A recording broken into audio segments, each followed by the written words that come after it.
Number 10. Iron Man Armor Model 10.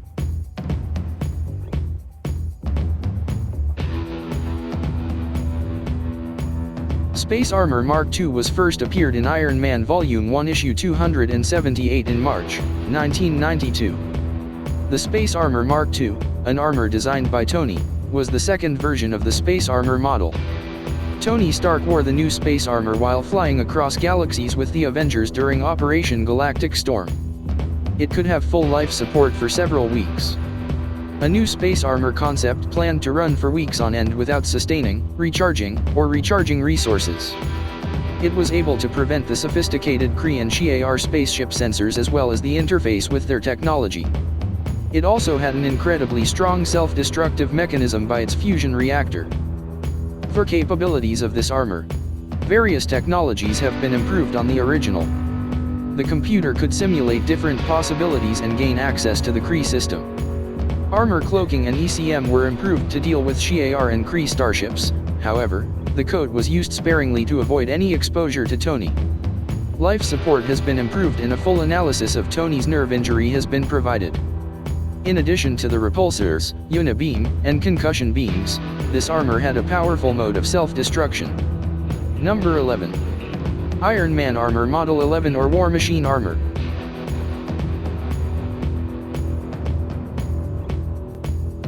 War Machine Armor was first appeared in Iron Man Volume Issue 281 in June, 1992. The Iron Man Armor Model 11, also known as the War Machine Armor, JRXL 1000, is a variable threat response battle suite. After an earlier armor had been destroyed in the battle with the Masters of Silence, Stark created an armor with more weapons, which he called the War Machine. It was given to James Rhodes to use it, and this was the birth of his superhero identity, known as the War Machine. While he was not the initial wearer of the War Machine armor, it would become better known as James Rhodes' battle suit. It is a powered exoskeleton very similar to the Mark II suit seen in the film. It is made of a titanium alloy. It has super strength, supersonic flight, energy repulsors, and an array of weapons. It has a large, formidable chain gun mounted on the right shoulder. For capabilities of this armor, it has a variety of weapons such as repulsors, unibeam, twin chain rifle, laser cutter, wrist-mounted flamethrower. The shoulder pack will deploy Gatling guns, a box rocket launcher, a pulse cannon, and a plasma cannon. Various ammunition are available including uranium depletion, high explosives, concussion, thermite, tear gas, tracer, flare, smoke, anti-tank, anti-ship, blaze, fire retardant, radio repeater or sub-nuke. Subsequently, many non-lethal options were added to the Mk2 suit including baton, sabot, and rubber slugs for the cannon, concussion pulses from the wrists, and strobe from the unibeam. This model has more coating and shielding than the traditional Iron Man armor. The surface is further strengthened by a polycarbonate coating. An extra polyprismatic coating was briefly used to counteract the powers of the living laser. It possibly maintained the photon shield of the previous armors. Number 12. Iron Man Armor Model 12 or Telepresence Armor.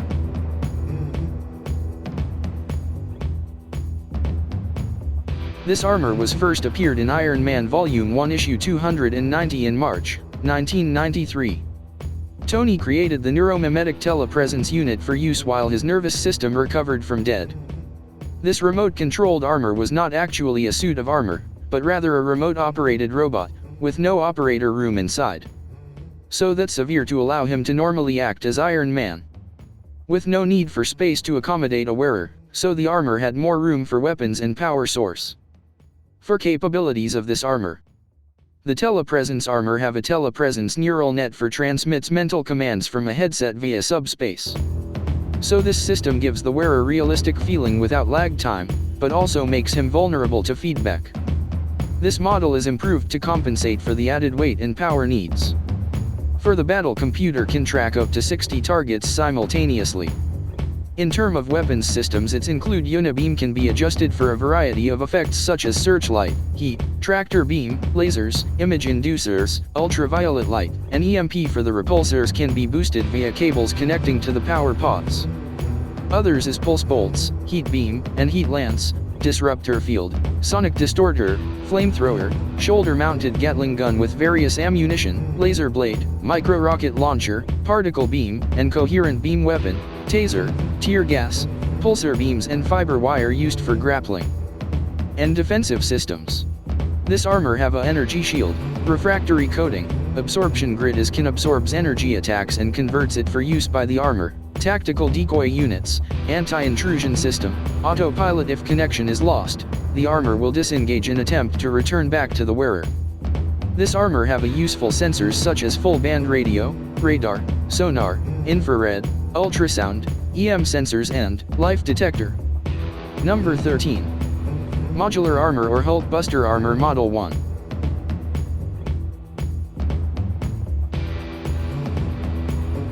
This armor was first appeared in Iron Man Volume 1 Issue 300 in January 1994. The modular armor was an effort by Tony to reduce the need for special purpose armor, since special parts could quickly be added or removed. The armor was a modular part device rather than a fully integrated outfit.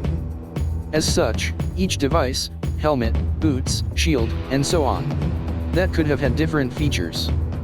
The modular armor is well known outside the comics because it is the primary armor in the Iron Man animated TV series and the Marvel vs. Capcom in video game series. The modular armor, a later and more advanced version, was essentially demolished by the sentient armor. Plug-in points were also available for different modules.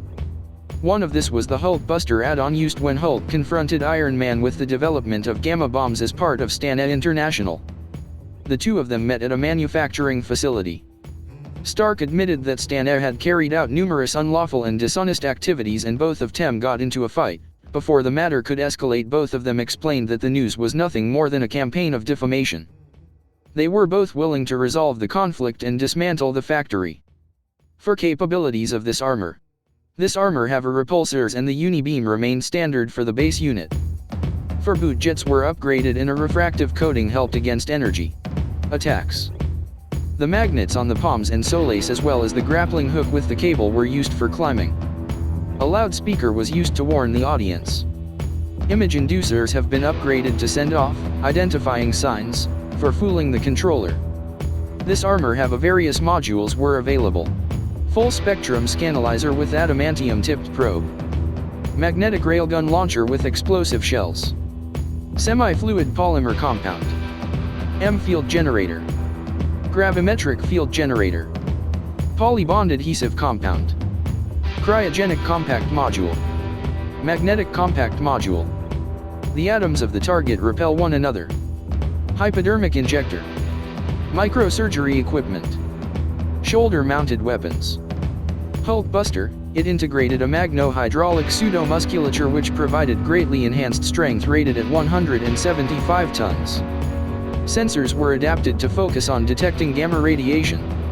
It had impact-resistant carbon composite plating and an anchoring system. Number 14. Iron Man Armor Model 14 or Arctic Armor.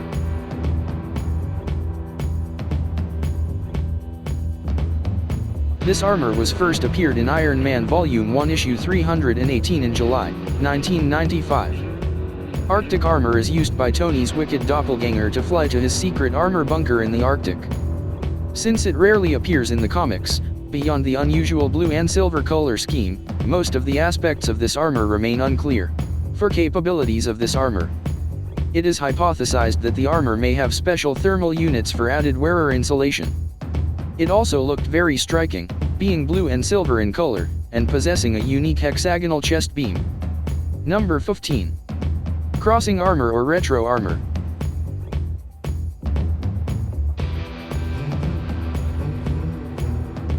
This armor was appeared in Iron Man Volume 1 Issue 319 in July 1995. This armor was created while under the influence of Khan. Iron Man returned from his Arctic bunker in this new armor.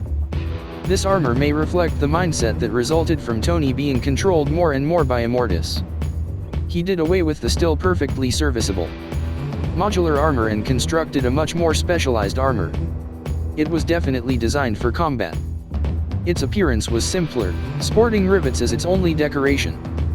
Bulky gauntlets housed more powerful repulsors on top of the wrist instead of in the palm of the hand. For capabilities of this armor. The armor had oversized gauntlets and a wrist-top projector. They could even be manually controlled by Iron Man if they weren't connected to the suit. Wide-angle repulsors shot over more surface area. Unibeam and pulse bolts appeared to be normal, same previous model. The gauntlets could also fire fine focus lasers, tractor beams, heat beams, cryonics, and acid. The surface of the armor could also heat up to the point of melting seized weapons. For the boot jets incorporated gyro-stabilizing and magnetic brakes. Its included inertial dampers keep bullets from ricocheting off the armor. And others improved tools provided visualization of the threat. Number 16. Iron Man Armor Model YT1.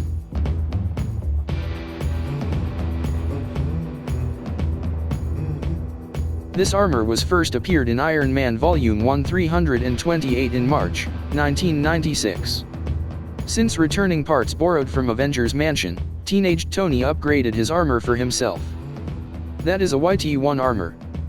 The armor consists of a helmet that solidifies the sound around Tony, making an almost indestructible armor.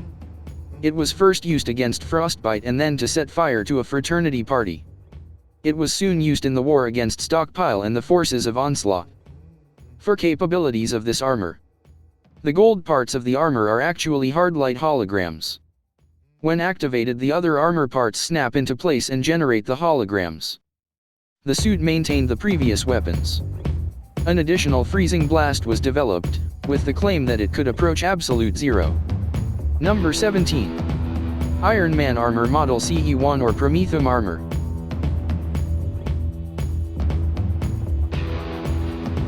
This armor was appeared in Iron Man Volume 2 Issue 1 in September, 1996. The Prometheum Armor was created and used during the Heroes Reborn time period and exclusive to that alternate Earth setting. It was a joint effort between Tony Stark and Connor Rebel O'Reilly, but it proved dangerously dysfunctional, and Rebel was killed at the test stage. After some years out of the public eye as a result of burnout and controversy, Tony returned to everyday life.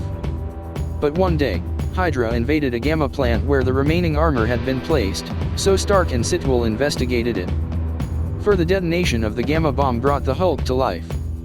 Hulk caused the crash of Stark's helicopter. Tony suffered major injuries to his heart and it is necessary to Prometheum armor to save his life. Feeling as if he had been given a second chance, Stark became active as Iron Man. Number 18. Iron Man Armor Model 16 or Renaissance Armor.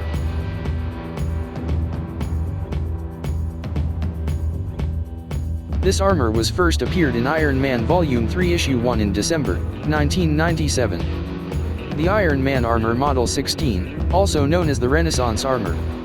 When he was reborn following the events of Heroes Return, he created this new suit of armor to symbolize his new beginning. But for the health problems that linked to exposure to the power systems led to Stark abandoning this design into a new safe armor. For capabilities of this armor. The repulsors had variable settings. Like other armors, it maintained a unibeam. Pulse bolts were powerful but power drain limited their usage. In addition to standard sonics, a sonic ramshot could now be fired. Explosive and tear gas pellets were stored in the left gauntlet. Flame retardant foam was also stored. The armor's communications enhanced with a cellular phone and wireless modem. Sensor upgrades included a Comex/sonar system and seismographs. A later add-on was a force bubble projector. Number 19. Experimental Safe Armor or Lunar Armor.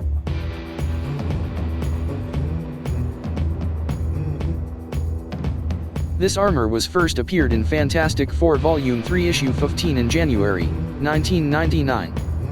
When Tony found that the Renaissance armor was slowly killing him because of its intense electromagnetic field, so he designed this armor as a prototype for a new safe armor suit. Then Tony transported to the moon to help the Fantastic Four with this armor, however a malfunction caused a brief battle between Iron Man and the Fantastic Four. For this armor Tony only wore it once in a fight, alongside the Fantastic Four against Ronan the Accuser. For capabilities of this armor. This armor was added insulation for power systems made this armor bigger than the previous models. As it was still being tested, its full capabilities remained unclear. It demonstrated the functioning repulsors, the unibeam, the tractor beam, and the wrist-mounted arms on the gauntlet.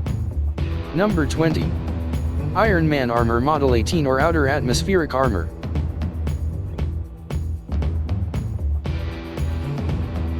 This armor was first appeared in Iron Man Bad Blood, issue 4 in December 2000. When Stark realized that he had sold all the copies of the Evader armor to Justin Hammer, Tony went to confront Hammer with this armor on his orbital space station. This armor is a completely new space armor design. It requires a booster rig for takeoff, and has therefore been trimmed down to reduce weight. While it offers less protection than previous models, it is also stealthier and far more maneuverable in space, using anaerobic jets for propulsion. It contains a special compression gel to protect the wearer from G-forces, and automatically seals any leaks. For capabilities of this armor. This armor emphasizes stealth, and seems to be designed to work only in space. It's less robust than previous versions, but it's more stealthy and easier to control. Until charging, the armor is coated with an experimental compression gel. It uses a booster rig for solid fuel warheads, rather than its own stock, to escape Earth's atmosphere. And instead of traditional boot jets, the suit uses compressed gas capsules. Retro burst stabilizers located at the knees and hips help keep control of the attitude.